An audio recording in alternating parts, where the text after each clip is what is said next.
Can you retire at 57 with £250,000 in your pension? The answer is probably, but why should you listen to me? Well, I'm Ryan Kingsley. I'm a chartered and regulated financial advisor, planner. I've been in the financial services industry for like over a decade now, and it's literally my job to help people retire and ask those questions and answer the questions.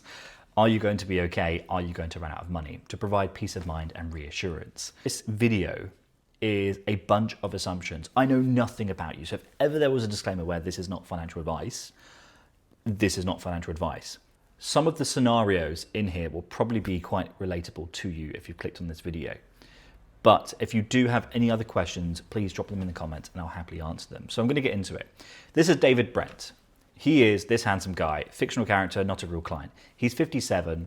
He's got £250,000 in an untouched pension. He's got no money in his bank account. He's got a paid off property, so there's no mortgage to take care of, and it's just him. He lives alone. Financial forecasting is a powerful tool and forms the basis of how I give advice. It's a really good way to answer all those questions and stress test scenarios and ask the question if you're going to be okay. Now, he's 57. We're going to assume all the way to age 100, all of these expenses, apart from a few.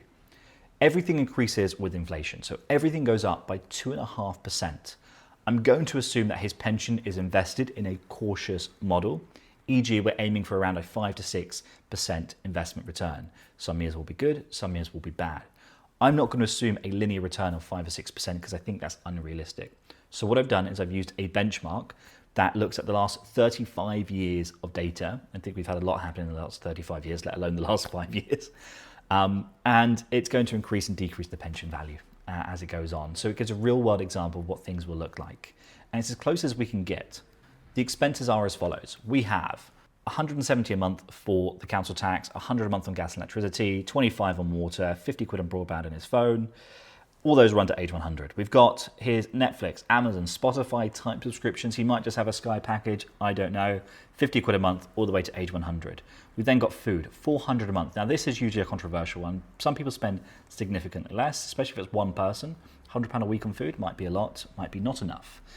But I think it's a good real world example. Then I've put 200 a month on eating out. Now you think in retirement you have more time, you're going to want to buy newspapers, you're going to go to a coffee shop, have a pastry, you might be reading a nice book.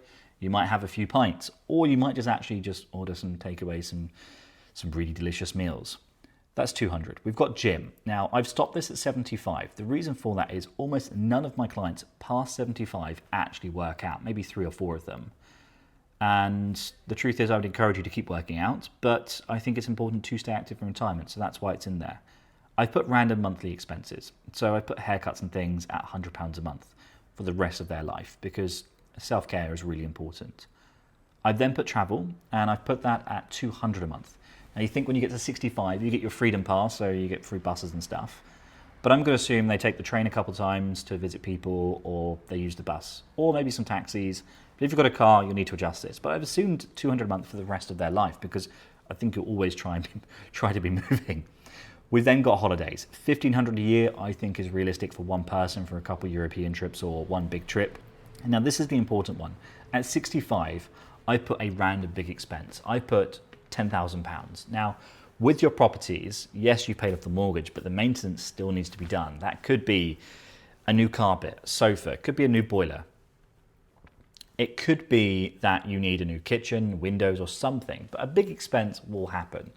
Now, I can't plan for everything in this fake scenario, but it's a realistic example, I believe, based on my experience with clients. What I want to show you now is the savings over time. So when I spoke about the pension, it being invested and dipping down all of the money from it because he has no other savings, you can see it starts to go down, but you can see the little peaks and troughs of the money going up and down. That's because it's invested.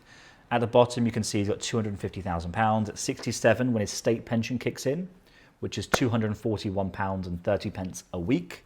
That will start to take care of the heavy lifting. And you can see all the way at age 100, he's got nearly £22,000 left. I think that's unrealistic because past 75, around 80, your health starts to wane if you've not taken care of your body. Life happens, and it's more than likely you'll start increasing your costs. Your expenses will go up. We call it the smile. So the early stages of retirement, the start of retirement is quite high expenses. Then it drops down as you settle into comfort and you get your routine and patterns, and then it goes back up as you get a bit older and health starts to go down. At that point, we're typically looking at equity release, downsizing, having a lodger, moving in with family, or moving into a home, or something happens. The average life expectancy by the ONS is around 85. But this gives me a good indication that David Brent is going to be okay. What I can also show you is the money in and money out equation. So you can see this big solid black line, and we have this peak at 65. That's the extra £10,000 that we spoke about. Then it goes back down and dips a little at 75. You can see the two solid colours. There's a key at the bottom, but essentially the lighter reddish colour is his pension and the blue colour is his state pension. So the early years where he's spending, based on our assumptions, which is £18,020 a year on expenses, that's all being carried by his pension. And then when he gets to 67, the state pension takes up basically 2/3 of that and does a lot of the heavy lifting. I just want to show you a bit more of the granular details. This is probably the most frustrating part, is when you start to access your pension for the first time, HMRC don't assign you a tax code. So they assign you an emergency tax code based on the first amount, because they assume whatever you take at the start of that year, or the first payment from a pension, you're going to take that every single month for the rest of the year. And sometimes it takes a bit of time for that to be corrected and to get refunded or reduced on tax at a later point. If you've got any questions or you want me to run a scenario on you, drop it in the comments below and I'll happily do it. Thank you for watching.